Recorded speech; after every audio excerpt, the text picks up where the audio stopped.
নমস্কাৰ। সদৌ অসম অপাধিকৃত শিক্ষক কৰ্মচাৰী সংস্থাৰ তৰফৰ পৰা আমাৰ মাননীয় মুখ্যমন্ত্ৰী ডক্টৰ হিমন্ত বিশ্ব শৰ্মা, মাননীয় শিক্ষামন্ত্ৰী ডক্টৰ ৰমেশ পেগু মহোদয়, লগতে অসম বিধানসভাৰ কেবিনেট মন্ত্ৰীসকল, বিজেপি দলৰ বিধায়ক তথা বিৰোধী বিধায়ক সকলোকে আমি সংস্থাৰ ফালৰ পৰা ধন্যবাদ জনাইছোঁ। সমান্তৰালভাৱে আমি মাননীয় মুখ্যমন্ত্ৰী মহোদয় বা শিক্ষামন্ত্ৰী মহোদয় বা বিজেপি চৰকাৰখনৰ ওচৰত আমি কিছু দুখ আৰু আমাৰ মৰ্মবেদনা এই ভিডিঅ'টোৰ যোগেদি ব্যক্ত কৰিব খুজিছোঁ। আমি দীৰ্ঘদিন আন্দোলন কৰিলোঁ, ধৰ্ণা প্ৰতিবাদ 19 দিন পৰ্যন্ত অনশনো কৰিছোঁ। আমাৰ সদৌ অসম অপাধিকৃত শিক্ষক কৰ্মচাৰীৰ অন্তৰ্গত নিম্ন প্ৰাথমিকৰ পৰা মহাবিদ্যালয় পৰ্যায়লৈকে প্ৰায় 2319খন শিক্ষানুষ্ঠান আছিল আমাৰ, যি 1/1/6 আগত স্থাপিত, কিন্তু তাৰ পিছত বিভাগীয় অনুমতি বা স্বীকৃতি বা অন্যান্য দায়স্ফুটকে ধৰি অন্যান্য নথিপত্ৰ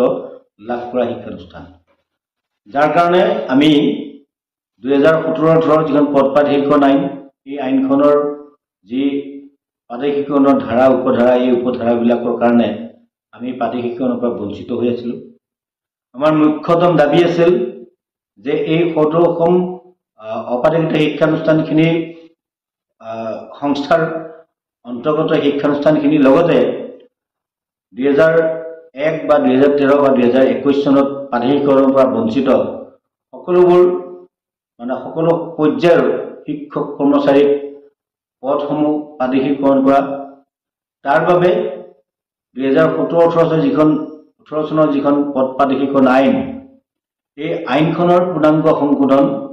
এই পূৰ্ণাংগ সংশোধনৰ দাবীতেই আমি দীৰ্ঘদিন আন্দোলন কৰিলোঁ, ধৰ্ণা কৰিলোঁ, প্ৰতিবাদ কৰিলোঁ, অৱস্থান ধৰ্মঘট কৰিলোঁ, 19 দিন অনশন কৰিলোঁ। পৰৱৰ্তী পৰ্যায়ত 2024 চনৰ ডিচেম্বৰ মাহত আমি 3 দিন অনশনো কৰিলোঁ। জানুৱাৰী মাহৰ 2025 জানুৱাৰী মাহৰ প্ৰথম সপ্তাহতে মাননীয় মুখ্যমন্ত্ৰী মহোদয়ে আমাক এটা সুখবৰ দিলে, অসমৰ ৰাইজক সাক্ষী কৰি, যে এই আইনখনৰ যিখন আইন আমাৰ এই অৱশিষ্ট শিক্ষানুষ্ঠান আৰু শিক্ষানুষ্ঠানৰ কৰ্মচাৰীসকল লগতে প্ৰাধিকৰণৰ পৰা বঞ্চিত শিক্ষক কৰ্মচাৰীসকলৰ পদ প্ৰাধিকৰণৰ অন্তৰায় হৈ আছিল।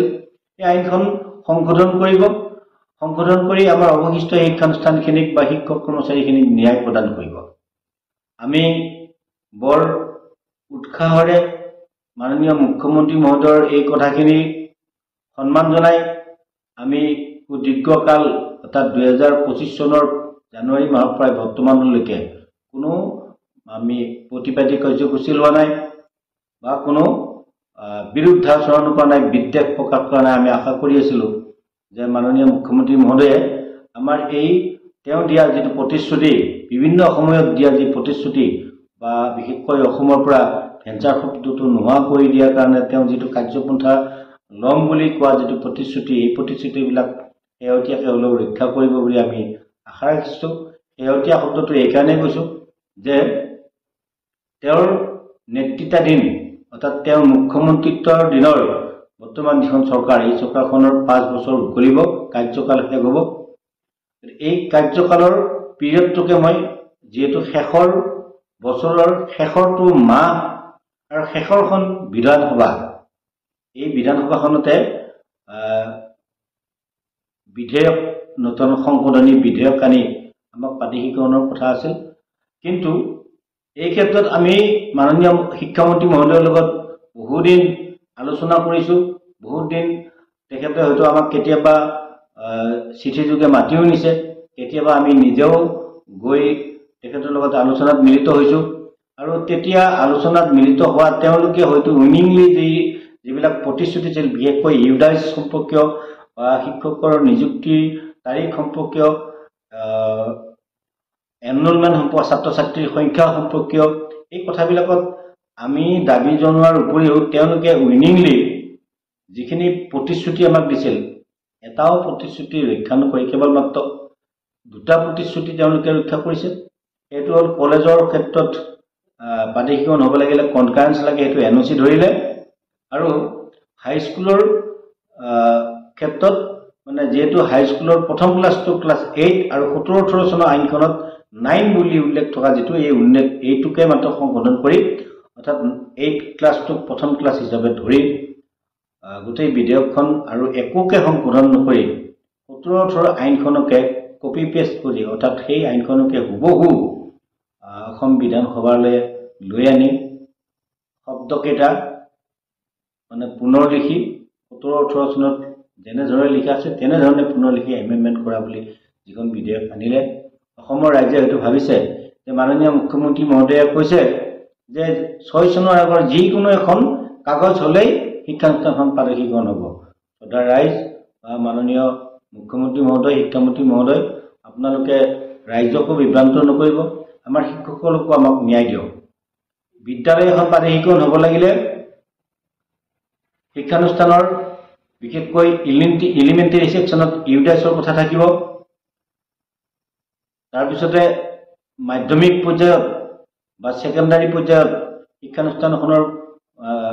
অনুমতিৰ কথাটো থাকিব। কলেজৰ ক্ষেত্ৰত কনকাৰেন্স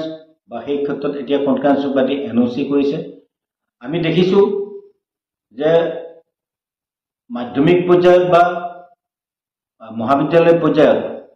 দুটা সংশোধন আনিছে। অতি দুখৰ বিষয়, যিটো নিম্ন প্ৰাথমিক বা উচ্চ প্ৰাথমিক অৰ্থাৎ এলিমেণ্টাৰী যিটো ছেকশ্যন, এই ছেকশ্যনত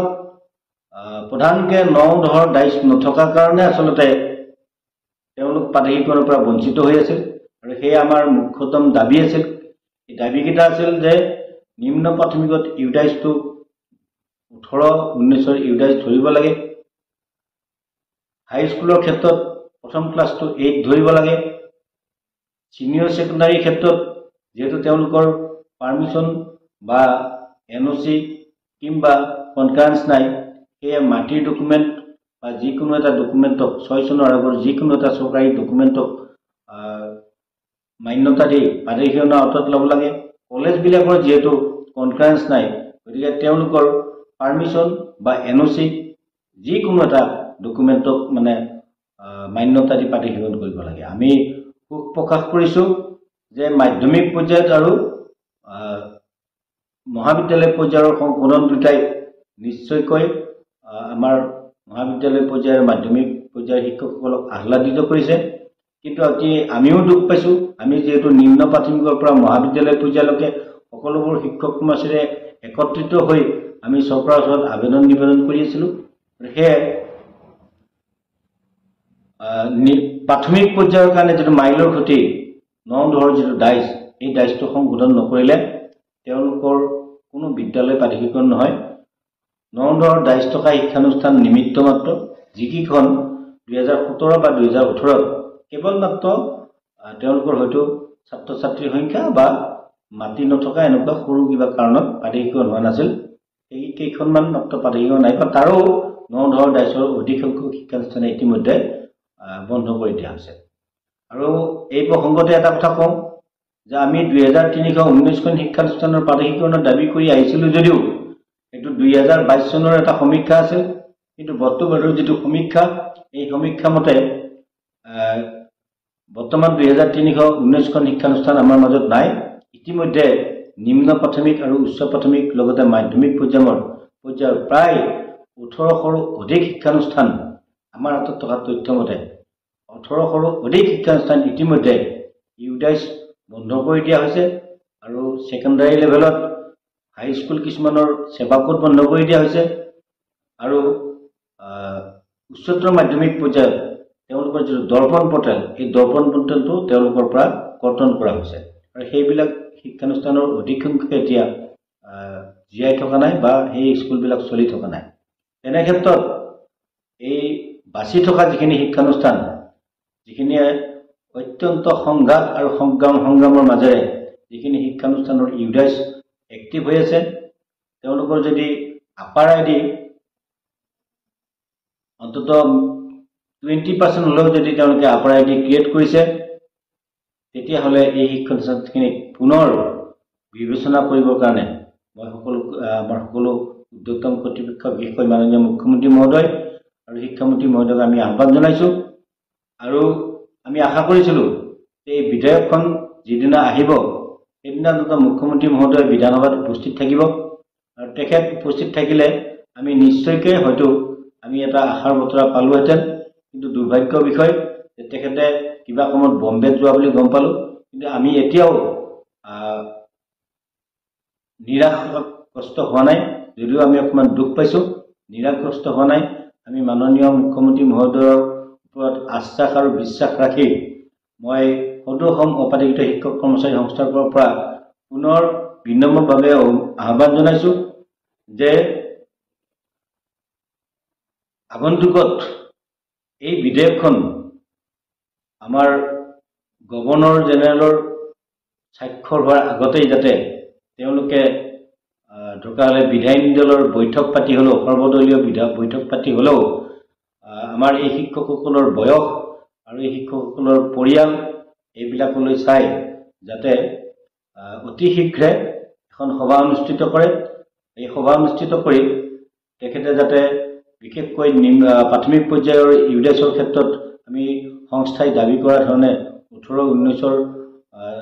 ইউডেছ ক্লাছক ধৰি যাতে প্ৰাদেশিকৰণৰ আওতাত লয় শিক্ষকসকলৰ যিটো নিযুক্তিৰ তাৰিখ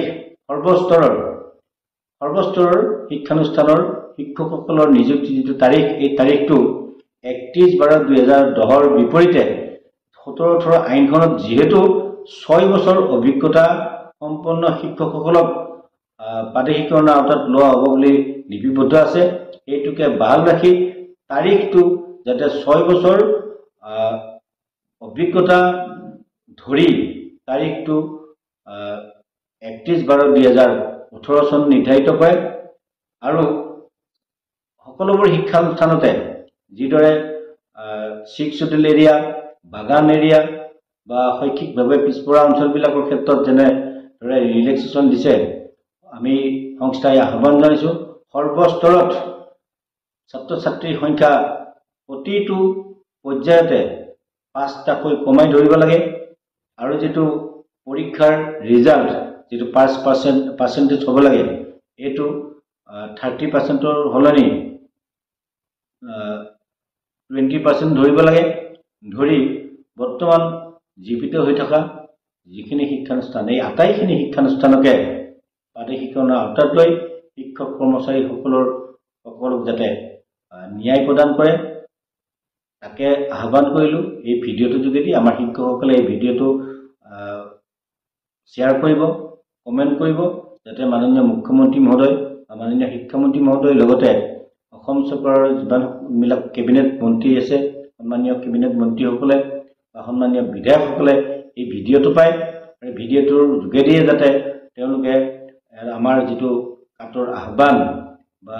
বিনম্ৰ আহ্বান এই আহ্বানটোক যাতে তেওঁলোকে সঁহাৰি জনাই যাতে এই কামখিনি কৰে তাৰ কাৰণে মই সকলো শিক্ষক কৰ্মচাৰীকো মানে আহ্বান জনালোঁ লগতে ভগৱানৰ ওচৰত আল্লাহৰ ওচৰত প্ৰাৰ্থনা জনাইছোঁ যাতে মাননীয় মুখ্যমন্ত্ৰী মহোদয়কো যাতে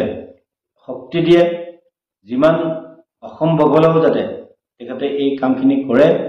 তাৰ কাৰণে তেখেতক প্ৰাৰ্থনা জনাইছোঁ সমান্তৰালভাৱে কিন্তু আৰু এটা প্ৰাৰ্থনা জনাইছোঁ যে বঞ্চিত শিক্ষকসকলৰ অৰ্থাৎ 2001 বা 2013 বা 2021 চনত যিখিনি শিক্ষক কৰ্মচাৰী প্ৰাদেশিকৰণৰ পৰা বঞ্চিত হৈছিল সৰু সৰু কাৰণত এই শিক্ষকসকলৰ যদি ইলিজিবিলিটি যিটো ক্ৰাইটেৰিয়া এই ক্ৰাইটেৰিয়াটো যদি ফুলফিল হৈছে তেওঁলোককো আওতাত লৈ খুব কম সংখ্যক শিক্ষক কৰ্মচাৰী আছে আমাৰ তাত থকা তথ্য মতে খুব অত্যধিক হ'লে 200 শিক্ষক কৰ্মচাৰী হ'ব এইখিনি শিক্ষক কৰ্মচাৰীকো যাতে ন্যায় দিয়ে তাৰ কাৰণে আমি প্ৰাৰ্থনা জনালোঁ সকলোৱে আমাৰ শিক্ষক কৰ্মচাৰীসকলে সকলোৱে নিজৰ উপাস্য দেৱতাক প্ৰাৰ্থনা কৰক হিন্দুসকলে নিজৰ মন্দিৰত এগছিকৈ বন্তি জ্বলাওক মুছলিম ইছলাম ধৰ্মৰ মানুহখিনিয়ে তেখেতসকলৰ যি ধৰ্মীয়